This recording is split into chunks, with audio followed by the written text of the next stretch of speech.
दुनिया में दो देश का निर्माण हुआ यूनाइटेड स्टेट्स ऑफ अमेरिका के दबाव में।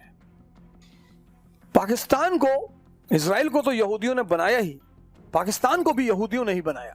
ये बात मेरी बड़े सारे मेरे मित्र नहीं मानेंगे और पाकिस्तानी मित्र तो बिल्कुल नहीं मानते हैं। शायद उनके अहंकार को चोट पहुंचती है, लेकिन वो मेरे एक तर्क का खंडन नहीं कर पाते कि अगर मान लो तुमने ही बनाया, तुम्हारे पास नेचुरल गैस का भंडार था, ईरान से तुम्हारा बॉर्डर मिलता था, एनर्जी की तुम्हारे पास कमी नहीं थी, तुम क्यों भिखमंगे रह गए?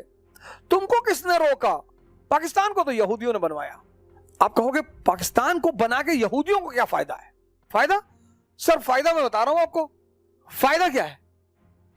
1945 में जब सेकेंड वर्ल्ड वॉर खत्म हुआ तो दो रेड वॉल बनी, टू रेड वॉल्स, दो लाल दीवारें, टू रेड वॉल्स। पहली रेड वॉल बनी 1945 में। ईस्टर्न यूरोप कम्युनिस्ट हो गया, पूरा ईस्टर्न यूरोप कम्युनिस्ट हो गया। हंगरी से ग्रीस, पूरा ईस्टर्न यूरोप रेड वॉल बन गई। दूसरा रेड वॉल 1917 से बन रही थी, फार ईस्ट। ये जापान से इंडोनेशिया, मलेशिया, पूरा फार ईस्ट, प्रशांत महासागर का क्षेत्र पूरा। 1917 में पहला खंभा कौन था? रशिया, रूस। 1949 में नॉर्थ कोरिया, 1949 में चाइना। ये सब साम्यवादी मुल्क होते चले गए। 1960 में वियतनाम साम्यवाद की तरफ बढ़ने लगा, कम्युनिज्म। 1960 में भारत में साम्यवाद की लहर शुरू, इंडिया। इसी बैकग्राउंड में अमेरिका को वियतनाम में उतरना पड़ा कि बचाओ भैया, कि वियतनाम को बचाओ। वियतनाम अगर कम्युनिस्ट बना तो जो काट के पत्तों घर बनाते, एक पत्ता गिरा सारा गिर जाएंगे। बोले वही होगा, पूरा साउथ और साउथ ईस्ट एशिया कम्युनिस्ट हो जाएगा। तो एक तरफ तो लाल दीवार बन चुकी है पूर्वी ईस्टर्न यूरोप की तरफ, और फार ईस्ट में अगर लाल दीवार बन गई तो इन दोनों दीवारों के बीच में ऑयल रिजर्वायर। और पॉलिटिकल साइंस कहता है कि जिसका एनर्जी पर कब्जा वो महाशक्ति। राजनीति विज्ञान कहता है कि जिसका एनर्जी पर कब्जा वो महाशक्ति। ये दो रेड वॉल, और इन दो रेड वॉलों के बीच ऑयल रिजर्वायर। तो पश्चिम ने दो खिड़की बनाई। पहली खिड़की पाकिस्तान 1947 में। इसकी कहानी कहां से शुरू हुई? 1875 से। यह किससे कनेक्टेड था? सेंट्रल एशिया से, ईरान से। और दूसरी खिड़की इजराइल 1948 में। इसकी कहानी कब शुरू हुई? 1897 से। यह किससे कनेक्टेड था? वेस्ट एशिया से। एक तरफ ये खिड़की खुलती थी ईरान में, और दूसरी तरफ ये खिड़की खुलती थी पाकिस्तान का जो बंदरगाह है, क्या नाम है उसका? ग्वादर। और ये ग्वादर बंदरगाह किससे कनेक्टेड था? अमेरिका के बेस, इंडियन ओशन में जो अमेरिका का बेस है, डियागो ग्रासिया। इन केस अगर पूरा एशिया कम्युनिस्ट हो जाएगा तो ये खिड़की खुली रहेगी। इस खिड़की से पाइप डालेंगे ईरान में, वहां से तेल लाएंगे ग्वादर पाकिस्तानी बंदरगाह पे, और वहां से लेकर आएंगे डियागो ग्रासिया। और ये दूसरी खिड़की का एक दरवाजा खुलेगा वेस्ट एशिया में और दूसरा दरवाजा खुलेगा स्विस कैनाल में। लेकिन पाकिस्तान कैसे बना और क्यों बना, ये देखिए। 1857 का विद्रोह हुआ, और 1857 के विद्रोह में अंग्रेजों के लिए जो सबसे बड़ा झटका था वो था हिंदू मुस्लिम यूनिटी। जिसका भी शोषण करना है, चाहे परिवार में, चाहे समाज में, चाहे राष्ट्र में, चाहे मुल्क में, जिसका भी शोषण करना है उसको एक मत होने दो। यह राजनीति विज्ञान का एक बहुत बड़ा सिद्धांत है, डिवाइड एंड रूल। दुनिया का सबसे बड़ा नियम है डिवाइड एंड रूल। जिसका भी शोषण करना है उसे बांट दो, उसे तोड़ दो। और 1857 के दौर में हिंदू मुस्लिम एकता अंग्रेजों के लिए बहुत बड़ा झटका बनी। तो फिर अंग्रेजों ने सोचा कि भाई अगर ये एकता बनी रह गई तो हम तो गए। अब सत्ता बदली, कंपनी से क्राउन के पास सत्ता आ गई। जो मॉडर्न युग का पीरियड है, मॉडर्न हिस्ट्री है, वो दो पार्ट में है। एक 1757 से 1857 और दूसरा 1857 से 1947। ये कंपनी का काल है, ईस्ट इंडिया कंपनी। ये क्राउन का काल है, ब्रिटिश क्राउन। यहां विद्रोह हो गया, और फिर विद्रोह होने के बाद सत्ता क्राउन के हाथ में आ गई। लेकिन सत्ता क्राउन के हाथ में आई, लेकिन दमन और शोषण का अंत नहीं हुआ। Suppression and exploitation did not come to an end. तो अब जब दमन और शोषण का अंत नहीं हुआ तो ब्रिटिश हुकूमत को यह बात एकदम स्पष्ट थी कि अगर हमने इन दोनों की एकता बरकरार रखी तो हम लंबे समय तक शासन नहीं कर पाएंगे। तो इन्होंने एक फॉर्मूला लगाया, बड़ा प्यारा फॉर्मूला है, ध्यान दीजिएगा, फियर एंड अपीजमेंट। यह बड़ा प्यारा फॉर्मूला है और इस फॉर्मूले को 3 लोग इस्तेमाल करते हैं, एक नेता, दूसरा व्यापारी और तीसरा पुरोहित, प्रीस्ट। बड़ा प्यारा फॉर्मूला है, फियर एंड अपीजमेंट, भय और प्रलोभन। मां बाप भी करते हैं कि आईटी में हो जाएगा तुम्हारा सिलेक्शन तो बाइक दिला देंगे, और नहीं तो गांव पे रखेंगे, गन्ना छिलवाएंगे तुमसे, वो भी भय और प्रलोभन है। तो अंग्रेजों ने इस फॉर्मूले का इस्तेमाल किया। अब इस फॉर्मूले का इस्तेमाल उस कौम के प्रति ज्यादा हो सकता है जो पहले से कमजोर हो। और 1870 में एक किताब आई हिंदुस्तान में, द इंडियन मुसलमान, बड़ी इंपॉर्टेंट किताब, द इंडियन मुसलमान। और इस किताब जो है, इस किताब ने कहा कि 80% मुसलमान इस देश में पिछड़े हुए हैं, गरीब हैं। 80%? 1870 में? तब तो आरएसएस नहीं थी, तब तो मोदी नहीं था, तब तो बीजेपी नहीं थी। 1206 से लेकर 1707 भारत में राजा कौन है? मुसलमान। इल्तुतमिश, बलबन, अलाउद्दीन खिलजी, मोहम्मद बिन तुगलक, फिरोज शाह तुगलक, बाबर, हुमायूं, अकबर, जहांगीर, शाहजहां, औरंगजेब। तो ये कैसे हो गया? मैंने बड़े सारे मुस्लिम इंटेलेक्चुअलों से सवाल किया, मौलानाओं से कहा, मैंने कहा चाचा ये कैसे हो गया? नहीं वो जो है वो कुछ दूसरा मसला है, वो आप नहीं जान पाए। नहीं कैसे हो गया? तब तो ये लोग थे नहीं। इसका मतलब कोई बुनियादी दिक्कत है जिस पे लोग जा नहीं रहे हैं। ये मकसद है मेरा आपको इस कहानी सुनाने का। अब ये किताब आई, जब ये किताब आई तो बड़े आलिम आदमी थे, सर सैयद अहमद साहब, जज थे, ईरानियन थे, ईरानियन, बाय डिसेंट ईरानियन थे, परिवार उनका ईरान से था। और ईरान के लोग तो खैर पढ़ने लिखने का बड़ा शौक है, ईरान की कल्चर ही अलग है, पढ़ाई लिखाई तो शिराज तो बहुत बड़ा केंद्र पढ़ाई का। तो सर सैयद अहमद साहब ने कहा कि नहीं, हम अपने कौम के लोगों के लिए काम करेंगे। बहुत अच्छा, बहुत बढ़िया, इससे अच्छी बात क्या हो सकती है कि आप अपने कौम के लोगों के लिए काम करेंगे, बहुत बढ़िया। और तब उन्होंने एंग्लो मोहम्मदन ओरिएंटल कॉलेज की स्थापना। लेकिन पता करिएगा सर, उसका जो पहला प्रिंसिपल था थियोडर बेक, वो जीव था सर, थियोडर बेक। अब सैयद साहब को जमीन किसने दी? सरकार ने दी। सारी सुविधा किसने दी? सरकार ने दी। सैयद साहब सरकार की तरफ चले गए। अब जो घनिष्ठ दोस्त, दो घनिष्ठ दोस्त, घनिष्ठ, आपका कोई बड़ा प्रिय दोस्त और आपके दुश्मन के साथ बैठ जाए और बैठे ना, मुस्कुराए और एक ही केक में से आधा आधा खाए, तो दर्द तो होगा सर। हिंदुओं को दुख हुआ सर, तो रिएक्शन हुआ उसका। और रिएक्शन यह हुआ कि उर्दू को मुसलमानों की भाषा घोषित कर दिया, एंटी काउ स्लॉटर मूवमेंट शुरू कर दिया कि गाय नहीं कटने देंगे। और यहीं से दोनों समुदाय के बीच तनी तना की शुरुआत हो गई 1875 से। अब सैयद साहब ने सारी मदद ली सरकार की। 1885 में जब कांग्रेस बनी तो अंग्रेजों ने सैयद साहब को बुलाया, बोले सैयद साहब अस्सलाम वालेकुम। बोले वालेकुम अस्सलाम, जनाब फरमाए। बोले फरमाना क्या है यार, ये कांग्रेस बनाई है इन लोगों ने और कुछ आप करिए, हमने आपके लिए इतना कुछ किया है। बोले सरकार आदेश करें, क्या करना है? बोले कांग्रेस का विरोध करिए। 1885 और 1887 United Patriotic Association, sir Syed Ahmad Khan and Raja Shiv Prasad, इनका नाम लेना बहुत जरूरी है, लेकिन ये राजा महाराजा ये तो वैसे भी अंग्रेजों के पिट्ठू हैं। और इस ऑर्गेनाइजेशन का एकमात्र उद्देश्य कांग्रेस और उसकी नीतियों का विरोध करना। और यहीं से भारत में शुरू हुई सांप्रदायिक दंगे 1890s कानपुर। तो जो खाई बनी थी, जो रिफ्ट हुई थी, उसमें और दरार बढ़ गई।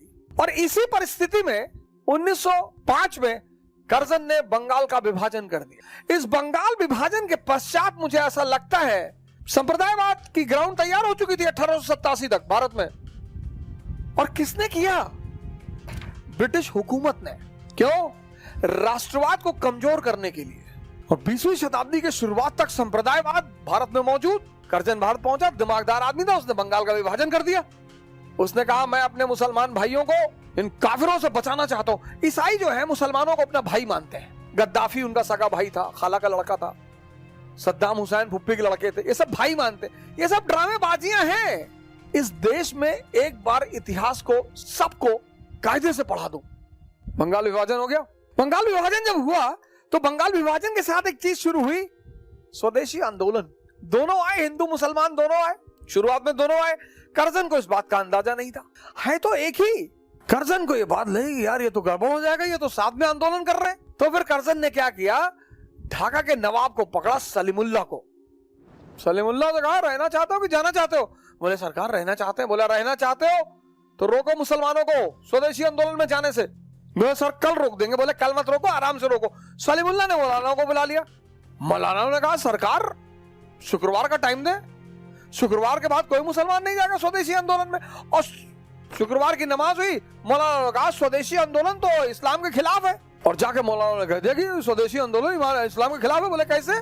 बोले गंगा में तुम डिप लगा रहे हो। गंगा उसने नहीं बनाई, तुम रक्षाबंधन बांध रहे हो तो तुम रंग लगा रहे हो दूसरे के चेहरे पे, खत्म। और मुसलमानों ने स्वदेशी आंदोलन छोड़ना शुरू कर दिया। वहीं पे हिंदू मुसलमान दंगा हो गया। जैसे दंगा हुआ वैसे आगा खान, ये इन लोगों को मालिक कभी माफ नहीं करेगा।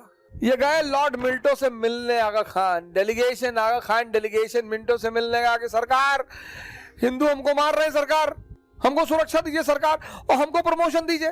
तो मिंटो ने कहा कि ऐसा भिखमंगों की तरह सरकार से नहीं मांगा जाता है, कोई यार संवैधानिक दल बनाओ। सरकार से चले आए, बाहर खड़े होकर मांग रहे हैं साहब रिजर्वेशन दे दो, कुछ दल बनाओ, दल पार्टी बनाओ।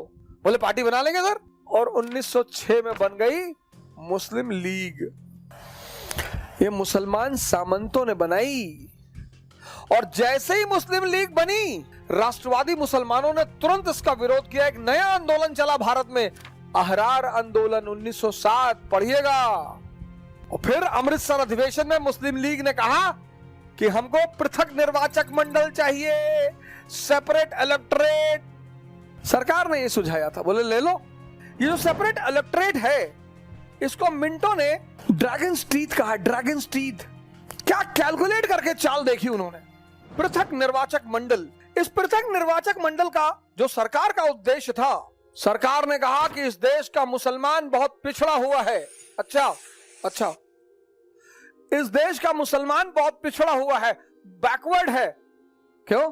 आरएसएस की वजह से? नहीं, आरएसएस यहां कहां है? बीजेपी? नहीं, बीजेपी भी नहीं है। अरे तो फिर क्यों पिछड़ा हुआ है? नहीं, पिछड़ा हुआ है बस। अरे भैया तो कोई तो वजह होगी, पिछड़ा रहा होगा। नहीं, पिछड़ा हुआ है, हम बस कह रहे हैं पिछड़ा है तो पिछड़ा है बस। अच्छा ठीक, चलो पिछड़ा है। फिर तो हम उसको पृथक निर्वाचक मंडल दे रहे हैं। किस लिए? सेपरेट इलेक्टोरेट दे रहे हैं। किस लिए? उसको समाज के मुख्य धारा में लाने के लिए। अच्छा, तुम उसको समाज के मुख्य धारा में लाना चाहते हो जी? ओहो, तो इसको रिजर्वेशन दे दो। बात तो वही है ना कि भैया को खांसी आ रही है, रम पिलाना पड़ेगा। रम 10 दिन पिला दो, क्या नशेड़ी हो जाएगा? काढ़ा पिला दो। नहीं, रम ही चलेगा इसके लिए। रिजर्वेशन और पृथक निर्वाचक मंडल, रिजर्वेशन और सेपरेट इलेक्टोरेट। अब रिजर्वेशन में हिंदू, मुसलमान, सिख, क्रिश्चियन। अब गोंडा एक जगह है।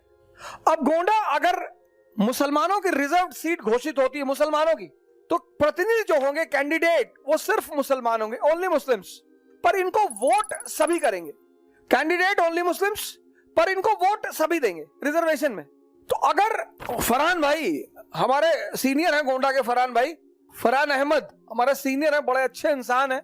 तो अगर फरहान भाई हमारे गोंडा से इलेक्शन लड़ते हैं और फरहान भाई गोंडा के एमपी बनते हैं रिजर्वेशन के अंतर्गत, तो वो सबको रिप्रेजेंट करेंगे, वो सबकी बात करेंगे।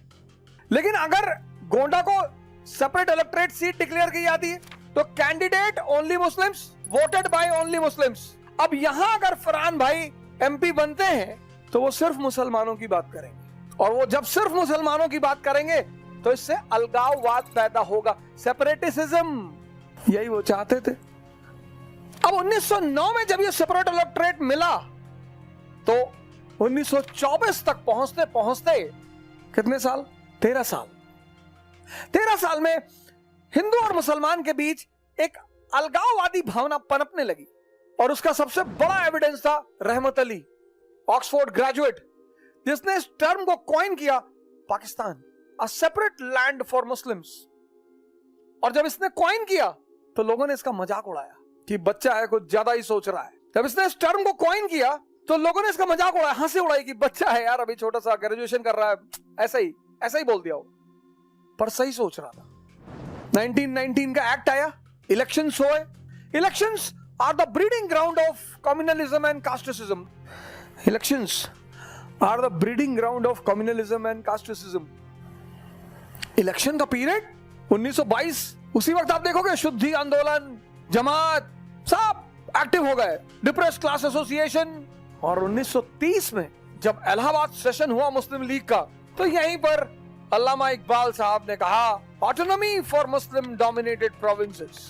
हम हिंदुओं के साथ नहीं रह सकते। 500 साल रहे नहीं, 1206 से 1707 रहे ना, तब तो रहे।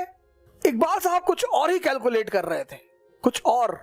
खैर 1930 बात आई गई हो गई, सिविल डिसोबीडियंस मूवमेंट की शुरुआत हुई, राउंड टेबल कॉन्फ्रेंसेस हुई।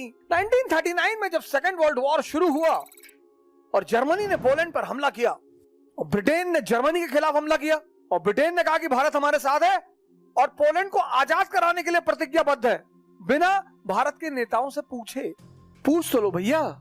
गांधी जी का मजाक कर रहे हो? बोले बिल्कुल मजाक नहीं कर रहे। बोले मजाक कर रहे हो? एक गुलाम देश दूसरे गुलाम की आजादी के लिए कैसे लड़ सकता है? और अगर तुम आजादी को इतना प्रेफरेंस देते हो तो हमें भी आजाद कर दो। तो इनको लगा कि अब राष्ट्रवाद की धारा फिर से मजबूत होगी, इसको काउंटर करो। तो 1940 में लाहौर सेशन हुआ मुस्लिम लीग का, और यहाँ पे मोहम्मद अली जिन्ना ने डिमांड की कि मुसलमानों के लिए हमें एक अलग राष्ट्र चाहिए, पाकिस्तान। तब पर भी लोगों ने इतना ज्यादा वो नहीं लिया, पर तब तक इजराइल की पृष्ठभूमि भी तैयार हो चुकी। अब सवाल ये था कि अगर इजराइल बनेगा 1940, गौर करना 1940 में यह भी क्लियर हो चुका था कि इजराइल बनेगा, क्योंकि अब यूनाइटेड स्टेट्स ऑफ अमेरिका को ईस्टर्न क्वेश्चन में आना ही था। 1941 Pearl Harbor, America second world war में एंटर कर चुका था। 1926 डाउस प्लान, अमेरिका पूरी पैसा बांटना शुरू कर चुका था, अमेरिका महाजन बन चुका था और उसे भी ईस्टर्न यूरोप में बैठना था। 1926 से अमेरिका बनने लगा महाजन, पैसा बांटने लगा। 1926 अगर आपसे कोई पूछे कि अमेरिका ने द्वितीय विश्व युद्ध में क्यों भागीदारी की, महाजन, उससे पहले वो प्रथम विश्व युद्ध में वो है, तटस्थ है। 1926 में डाउस प्लान, अमेरिका महाजन बनने लगा। डाउस प्लान के अंतर्गत किसको पैसा दिया? जर्मनी को। जितने भी देश परेशान थे प्रथम विश्व युद्ध के बाद, सबको पैसा बांटना शुरू किया। 1926 के बाद United States of America officially महाजन होना शुरू हो गया, पैसा बांटने लगा। 1945 में ट्रूमैन प्लान, ग्रीस को पैसा दिया, टर्की को पैसा दिया, और 1947 में अमेरिका ऑफिशियली पूरी दुनिया में है। किसको पैसा चाहिए? भैया दे दो पैसा। जब अमेरिका ने महाजनी शुरू की तो रूस ने भी शुरू की, मोलोटोवा प्लान। 1945 के बाद अमेरिका के पास इकोनॉमी है, एम्पायर नहीं है, और इकोनॉमी बिना एम्पायर के सर्वाइव ही नहीं कर सकती। E is equal to E, economy is equal to empire. Directly America दुनिया पे कब्जा नहीं कर सकता। अभी अभी एशिया और साउथ अमेरिका और अफ्रीका के मुल्क आजाद हुए थे और अमेरिका ही ने नारा दिया था, Atlantic charter, every country has a right of self determination. उधर रूस कम्युनिज्म, इंपीरियलिज्म के हम खिलाफ हैं, तुम किसी पे कब्जा कर ही नहीं सकते। लेकिन नियम तो नियम है ना सर, अगर तुम इकोनॉमी के पीठ पे पहुंचोगे तो साम्राज्य तुम्हें चाहिए। तो इन लोगों ने एक दूसरा रास्ता निकाला, बैकडोर रास्ता, मार्शल प्लान, पैसा बांटो। ये सब नए नए मुल्क आजाद हुए थे, पैसा इनके पास था नहीं, इनको भी विकास करना था, डेवलप करना था, तो इन्होंने कहा पैसा बांटो, मार्शल प्लान। अमेरिका ने कहा पैसा बांटो, रूस ने कहा यार ये तो पैसा बांट के पूरी दुनिया पे कब्जा कर लेगा। तो रूस ने अमेरिका के मार्शल प्लान को क्या कहा? Dollar imperialism. रूस ने कहा कि पूरी दुनिया पर अमेरिका डॉलर की ताकत से कब्जा करना चाहता है। और फिर रूस ने एक नया प्रोग्राम चलाया, मोल्टोवा प्लान, कि जो भी देश कम्युनिज्म के नियम को मानेंगे हम उन्हें आर्थिक सहायता देंगे, मोल्टोवा प्लान। 1926 डाउस प्लान, अमेरिका पूरी पैसा बांटना शुरू कर चुका था, अमेरिका महाजन बन चुका था और उसे भी ईस्टर्न यूरोप में बैठना था। और ब्रिटेन के कंधे पर सर रखकर उसने अपने बैठने की जगह भी तैयार कर ली थी। पैलेस्टीन को उसने निशाना भी बना लिया था। उसे पता था कि अगर इजराइल बनेगा तो सारे मुस्लिम एक हो जाएंगे। ये बात उन्हें पता थी कि सारे एक हो जाएंगे, सारे, हमारे पास कोई ग्राउंड ही नहीं बचेगा। हालांकि वो अपना और भी गेम खेल रहे थे, अरब वर्ल्ड को डिवाइड कर चुके थे, मुस्लिम वर्ल्ड को पूरा डिवाइड कर चुके थे। इनके पास तेल था, इन्हें वो तेल निकाल लेना था, इनका भी निकाल लेना था, जमीन का भी निकाल लेना था, इनको पैसा देना था, पैसा वापस लेना था। सर अगर आप मिडिल ईस्ट की हिस्ट्री पढ़ो ना पिछले 70 साल की, आपको इतनी हंसी आएगी सर, आप हंसेंगे कि ये मिडिल ईस्ट। तो इन्हें लगा बॉस इंडिया में तो खेल चल ही रहा है, अगर हम मुसलमानों का एक देश बनवा दें तो हमारे पास एक सॉलिड ग्राउंड हो जाएगा इजराइल को बनाने का। ये पहला रीजन था। दूसरा रीजन, यूएसएसआर पावरफुल बनकर उभर रहा था, इनको वेस्ट एशिया में तो अड्डा चाहिए था, सेंट्रल एशिया में भी अड्डा चाहिए था, इनको अड्डे तो चाहिए ही चाहिए थे। इन्हें लगा यार अगर पाकिस्तान बन जाए तो हमारा बहुत बड़ा अड्डा हो जाएगा कम्युनिज्म के खिलाफ सेंट्रल एशिया में। प्रिकॉशन, क्या पता कल ईरान से बाहर निकलना पड़े, और निकलना पड़ा 1979 ईरानियन रेवोल्यूशन। हालांकि ब्रिटेन वहां बैठा हुआ था 1940 में, 55 बगदाद पैक्ट में अमेरिका भी पहुंच गया। लेकिन जो मैच्योर लोग होते हैं ना सर, वो प्रिकॉशन लेके चलते हैं। जैसे चेस के गेम में हम एक प्यादे को आगे बढ़ाते हैं, दूसरे को बैक करते हैं। तो ये वेस्ट के जो कैपिटलिस्ट हैं और स्पेशली ज्यूज हैं, कई सारा मुद्दा पाकिस्तान फुलफिल कर रहा था। पहला मुद्दा कि अगर मुसलमानों का देश बन गया तो हमारे पास एक सॉलिड ग्राउंड हो जाएगा यहूदियों का देश बनाने के लिए, और वहां मुसलमान हमें काउंटर नहीं कर पाएगा, क्योंकि जैसे मुसलमानों का देश बनेगा ये सारी मुस्लिम कंट्री सैंक्टिफाई कर देंगी, very good very good, well done well done. और एक बार वेल डन बोल दोगे तो फिर विरोध कैसे करोगे। दूसरा मुद्दा यह था कि एक हमारा अड्डा हो जाएगा सेंट्रल एशिया में यूएसएसआर के खिलाफ, और हुआ ही। यूएसएसआर ने अफगानिस्तान पे कब्जा किया। किसने हटाया अफगानिस्तान से यूएसएसआर को? पाकिस्तान ने। तालिबान बनाई। पाकिस्तान का जीवन बीता किसमें? अपने आका की सेवा में। चौथा बात यह था, इन केस पूरी एशिया अगर कम्युनिस्ट हो जाए, इन केस, रेड वॉल वाला कॉन्सेप्ट मैंने आपको बताया। यह तीसरा रीजन था कि इन केस अगर पूरा एशिया कम्युनिस्ट हो गया तो सेंट्रल एशिया में हमारा एक कैपिटलिस्ट अड्डा बचा रहेगा। और चौथा रीजन, बड़ा जबरदस्त रीजन सर, आपने शायद गौर ही नहीं किया होगा, कि भारत को आजाद कर देंगे। भारत के पास रिसोर्सेस है, कॉटन है, कोल है, आयरन है, ह्यूमन रिसोर्स है, काबिल नेता है। तो जो हाल यूएस का हुआ 1787 में, हमने यूएस को आजाद कर दिया और फिर यूएस सुपर पावर बन गया। और आज हम अगर भारत को आजाद कर देंगे बिना किसी टेंशन के, तो ये तो दूसरा यूनाइटेड स्टेट्स ऑफ अमेरिका बन जाएगा। क्या कमी है इसके पास? और पाकिस्तान अगर भारत में रहेगा तो भारत की सीमा ईरान से मिलेगी, एनर्जी भी मिलती रहेगी, ऑयल भी मिलता रहेगा, नेचुरल गैस भी मिलता रहेगा। ये अमेरिका की कहानी दोहराना नहीं चाहते थे, क्योंकि इनको पता था कि भारत के पास सारी क्षमता है। एक गलती ये कर चुके थे पीछे, तो कहीं भारत दूसरा यूनाइटेड स्टेट्स ऑफ अमेरिका ना बन जाए। पता लगा अभी हम 2 नंबरदार लड़ रहे हैं, एक तीसरा नंबरदार खड़ा हो जाएगा, फिर क्या करेंगे? बोले बॉस एक काम करो, उलझा दो। और पांचवी बात कि जब 2 पड़ोसी हो जाएंगे और 2 पड़ोसियों के बीच में सबसे कीमती चीज कश्मीर, लेकिन वेस्ट सोच रहा था कि कश्मीर के मुद्दों को भी सॉल्व ही मत होने दो, मुद्दा फंसा दो और दोनों को हथियार बेचो। तो एक की लुंगी फटी रहेगी, दूसरे की धोती, एक F-18 खरीदेगा, दूसरा रफेल, और ड्रेन ऑफ वेल्थ चलती रहेगी। तो कहने के लिए तो ये आजाद रहेंगे, लेकिन हम इनका इकोनॉमिक शोषण करते रहेंगे। ये मैं आपको कंपेयर कराना चाहता था। वर्ल्ड वॉर खत्म हुआ, 1945 का इलेक्शन हुआ, पाकिस्तान बनने की संभावनाएं खत्म हुई, खत्म नहीं हुई। कैबिनेट मिशन प्लान आया, संविधान सभा का इलेक्शन हुआ, कांग्रेस फिर मेजॉरिटी में आ गई, और तब जिन्ना साहब ने कहा 16 अगस्त 1946 डायरेक्ट एक्शन डे, लड़कर लेंगे पाकिस्तान। किसके बल पे? बोले अंकल के बल पे। अंकल तो वही है हमारे साथ। और फिर 1947 में पाकिस्तान बना लिया, और 1948 में इजराइल बन गया। ये अमेरिका का अड्डा है वेस्ट एशिया में, ये अमेरिका का अड्डा है सेंट्रल एशिया में।